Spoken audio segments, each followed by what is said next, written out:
Okay. Good morning, students. Am I audible?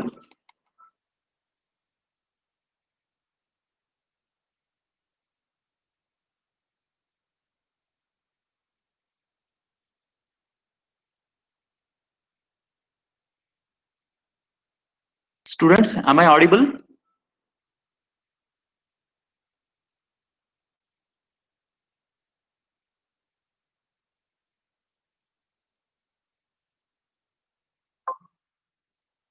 Okay. See, actually, after this session, immediately what we will do is we will send you the assignment questions along with the solutions. Okay.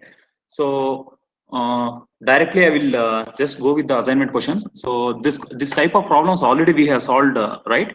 See, actually, just it's like a repetition. Okay. So you just observe the question here. Just a minute, and I will just start recording this session.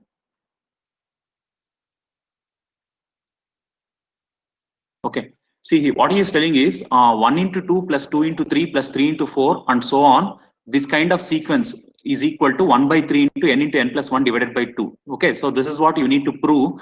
You need to prove this statement is true using the principle of mathematical induction. You know, if I had to prove this using the principle of mathematical induction, in the first stage, I need to prove that using the least value. Okay, so since he is telling that for all the positive integers, first of all, I need to take the smallest positive integer is 1. Okay, so if you just check with the 1, so the LHS is equal to 2 and the RHS will be equal to 1 divided by 3 into 1 into 1 plus 1 into 1 plus 2. So on simplification, again, it will become 2. So here you got LHS and RHS both same. So therefore, the given statement is valid for the least value, that is A naught. In some of the textbooks, he has given as N naught. Okay, it's same. So next in the induction stage, what we need to do is we need to prove the statement is true for n is equal to k plus 1 by assuming it is true for its previous value, that is n is equal to k. Okay, so if you assume the statement is true for n is equal to k, just you have to replace the n with k, so you'll get this statement. And you know, I have given you the hint, right? So in order to get this, what is the final statement that you need to prove? So for that, what you have to do is just you have to replace in the RHS k with k plus 1. If you replace that, what you will get? 1 divided by 3 into k plus 1 into k plus 2 into k plus 3. Okay, so that is the final statement that you need to prove. In order to get that, what is the term that you are going to add on both sides? For that, you have to see the rightmost term. For that rightmost term, just replace the k with k plus 1. Okay, so what you will get? K plus 1 into k plus 2. So that is the term you need to add on both sides. After adding, you need to simplify. After simplification, what is the final answer also? Right? Okay, so based on that, I have added k plus 1 and k plus 2, and after simplification, okay, so what I have done is I have taken k plus 1 and k plus 2 common. If I do, so this is the final expression that I'll get. So this is the expected expression. So therefore, the given statement is valid for all the values of n. Okay, so this is the 8th question that we have given. Okay, so the 9th question, see actually when I have discussed the mathematical induction, I have discussed till Fibonacci numbers, right? Lucas numbers still I have not started. Okay, so don't worry. So after the internals, I'll just continue with the Lucas numbers. And one more thing, the notes I think I have already shared with you, right? Mathematical induction notes already I have shared you. So you can just refer that notes. Okay, so this is, you just observe this problem. He's telling that Fn is equal to 1 divided by square root of 5 into 1 plus square root of 5 divided by 2 whole to power of n minus 1 minus square root of 5 divided by 2 whole to power of n. So this I need to prove for all the values of n greater than or equal to 1. Okay, so the procedure remains same. Okay, so here also, since he is telling this statement is true for all the values of n greater than or equal to 1, so here the least value will be equal to 1. Okay, so if I replace the LHS, that is f of n with the least value 1, so you will get f1. The value of f1 you already know. So when I have taught you the definition of Fibonacci numbers, I told you, right? So f0 is equal to 0, f1 is equal to 1.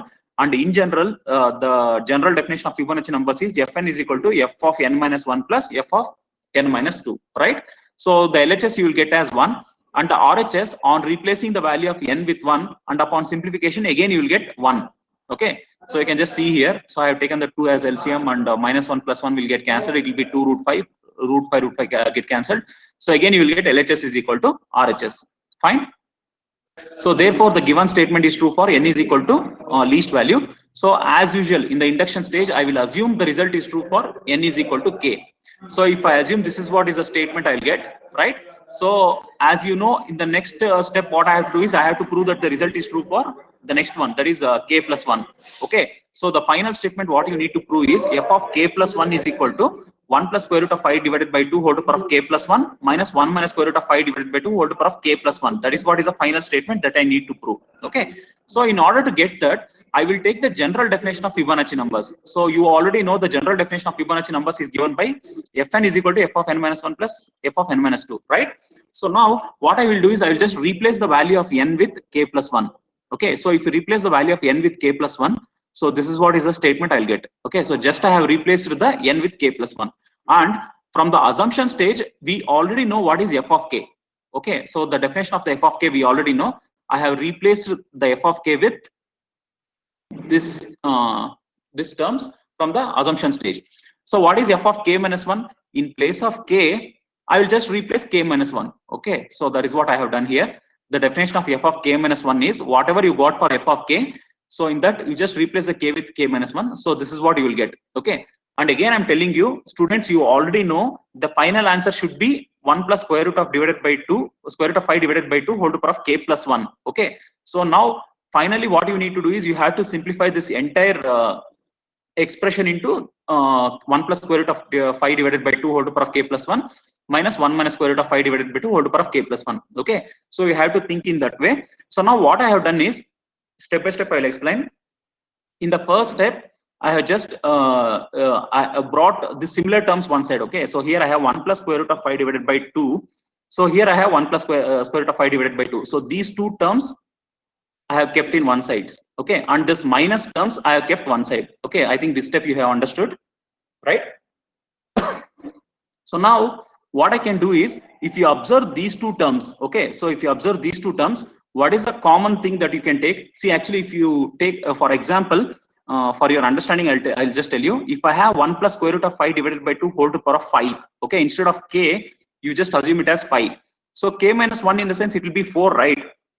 So among k and k minus 1, obviously k minus 1 will be the smaller term. So okay, when you are taking the common, always you have to take k minus 1 as a common. Okay, so now I have taken 1 plus square root of 5 divided by 2 whole to the power of k minus 1 common. So since it is still k, so I can write in this way.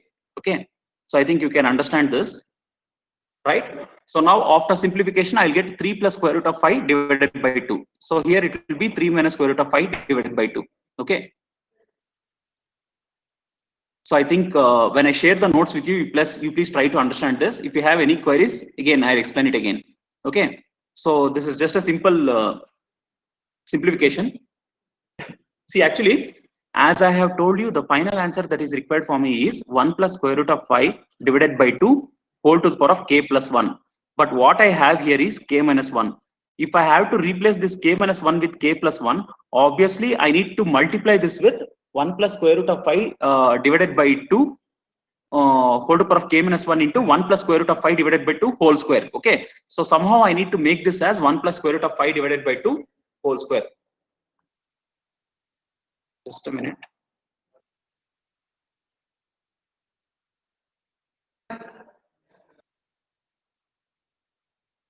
See, actually, some of the students are texting me that they can't log in. It's okay. As I have told you earlier, I'm recording this session. No need to worry. If you couldn't log in, you can see this. You can listen to this later. Fine.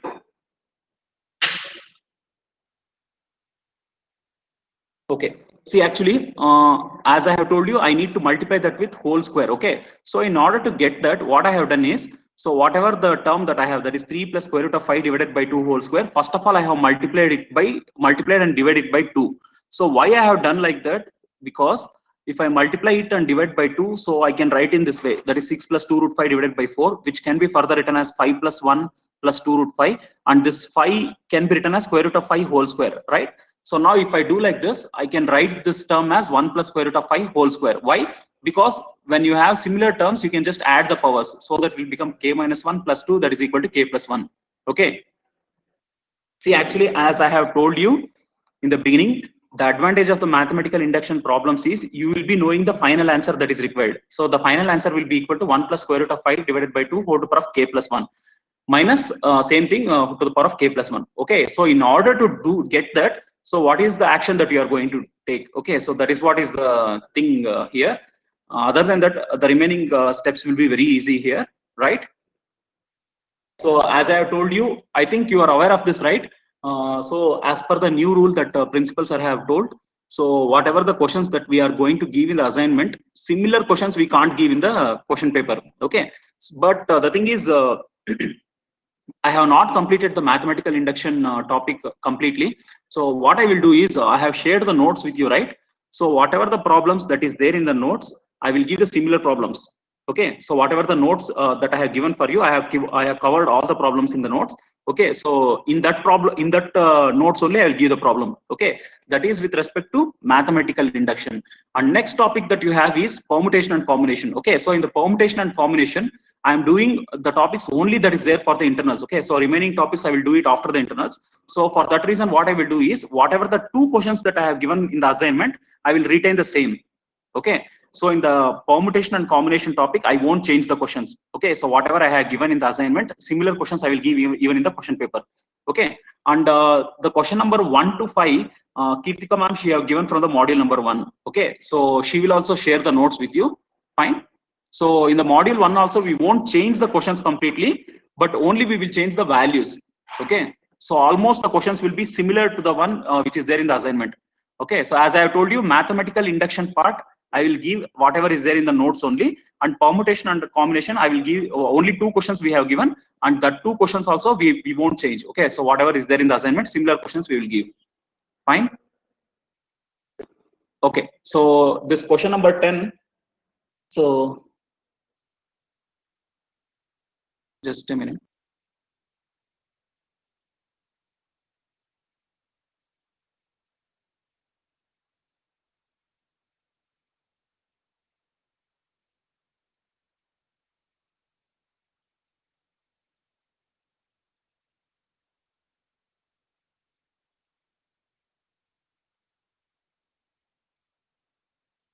So this question number 10, we have asked you the definition of principle of mathematical induction. Okay, so as we have solved many problems, I think by now you would have understood this. Again, just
okay, students. Most of them are texting me like they can't attend the class.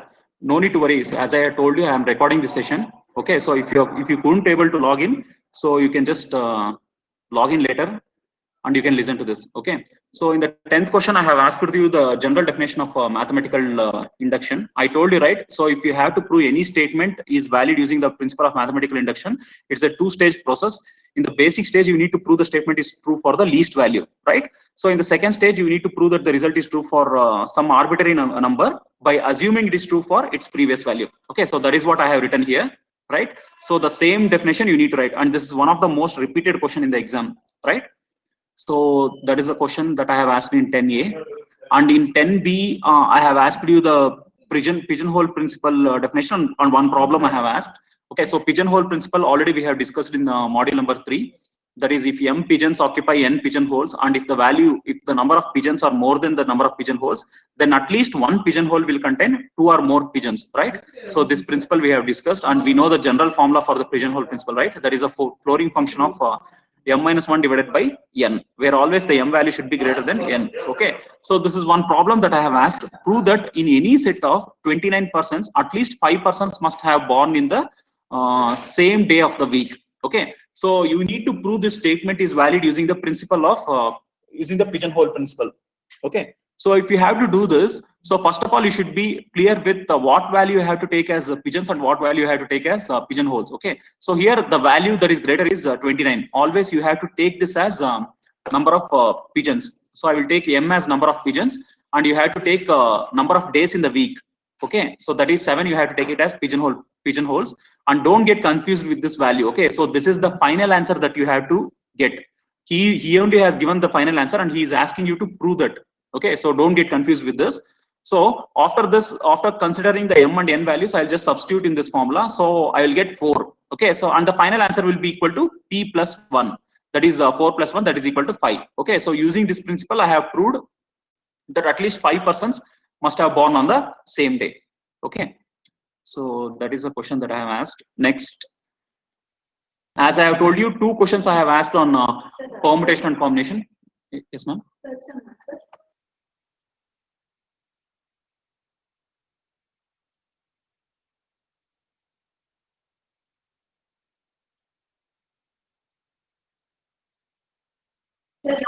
Okay, so as I have told you, only 2 questions I have asked in the permutation and combination topics. Okay, so this question is on the permutation. And one more thing, okay, after the internals, I will discuss in detail about permutation and combination. Okay, so we will be discussing more problems. For this internals, just I need to cover, you know, all the questions from at least 3 modules has to be covered. I have given only 2 questions. Okay, so that at least one problem from permutation and combination has been taken. I can tell you one thing. Actually, most of the concepts, okay, you would have already learned in your school days. Something like permutation, in the sense, it is with respect to arrangement.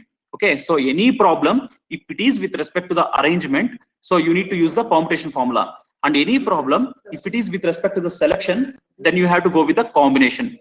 I'll repeat: arrangement is permutation and selection is combination. Okay, so you just observe this question: how many arrangements are there in the letters are there for the letters of the word sociological? Okay, so the word is sociological.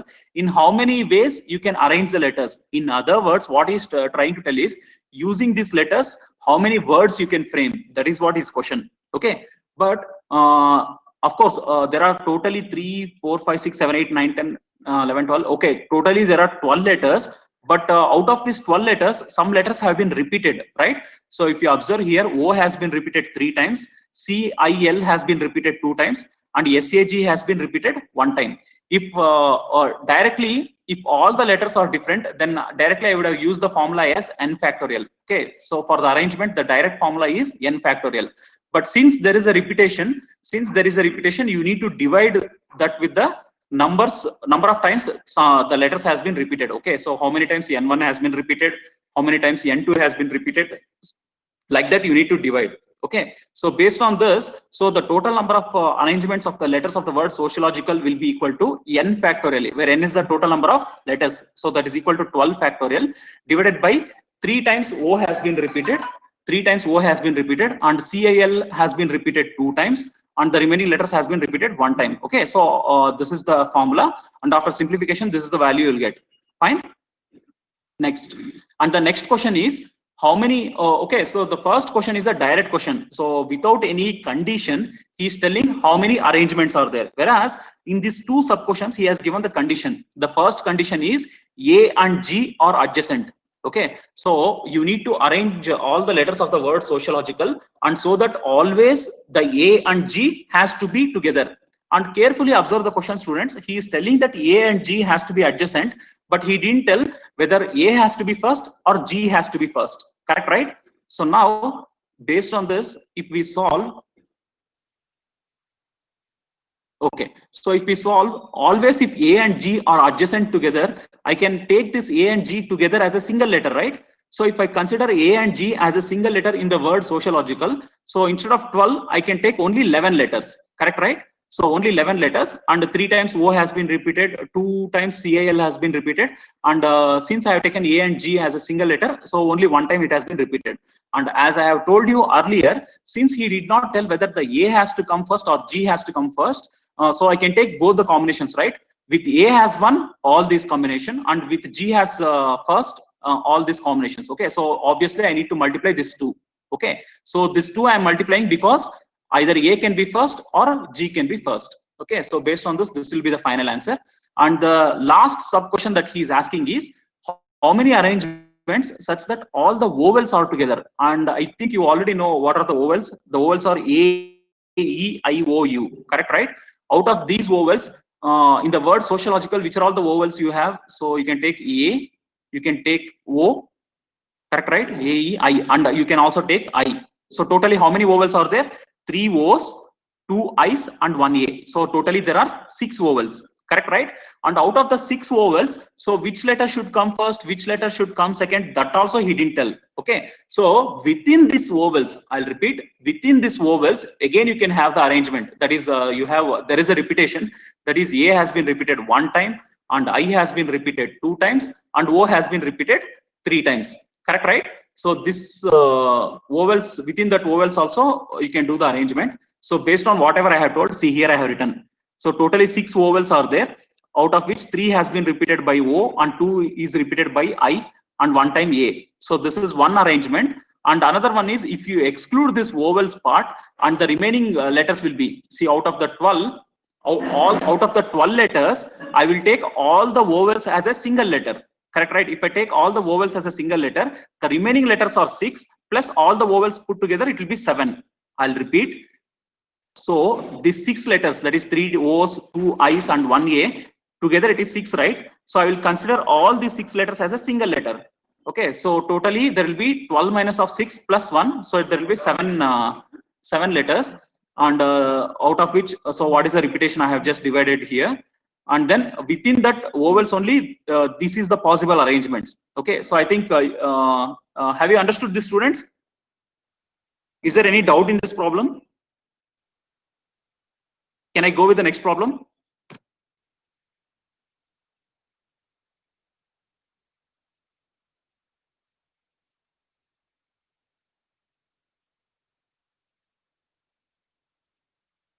Okay, so one last problem that we have given in the permutation and combination is this one. See, actually, first I will read the question.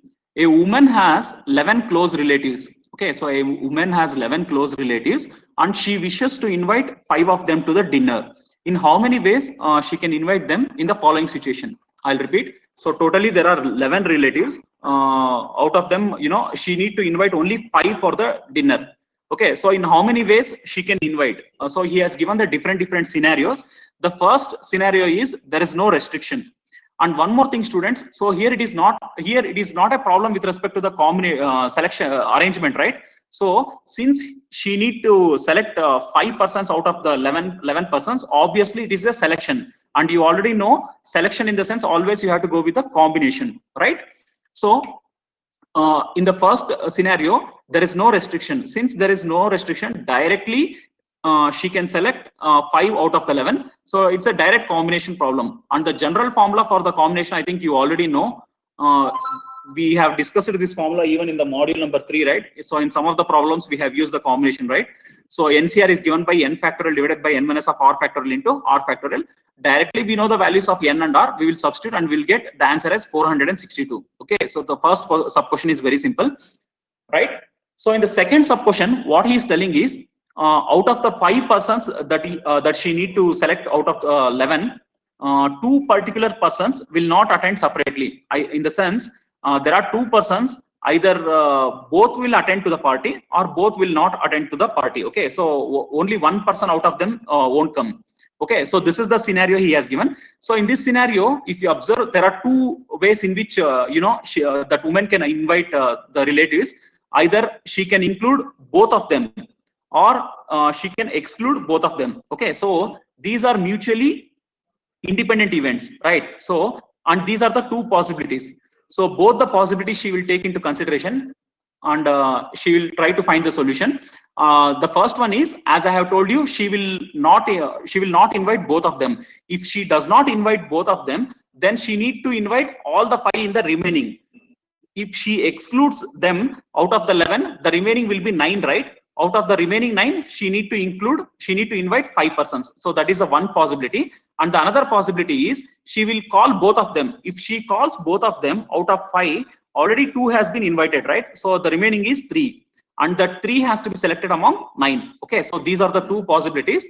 And if you simplify, the answer that you will get is 210, right?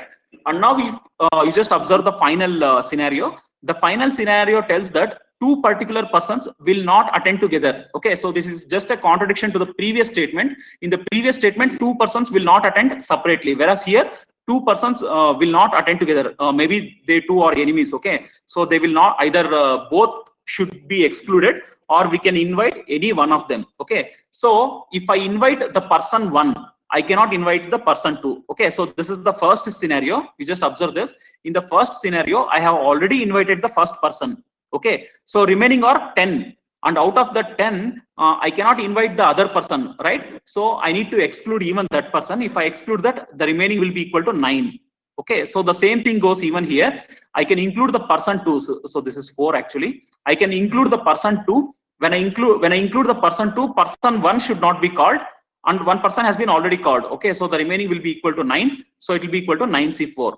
And the last possibility is I can exclude both of them. When I exclude both of them, so I need to call all the 5 relatives, right? And that 5 relatives out of 9, because 2 has to be excluded, right?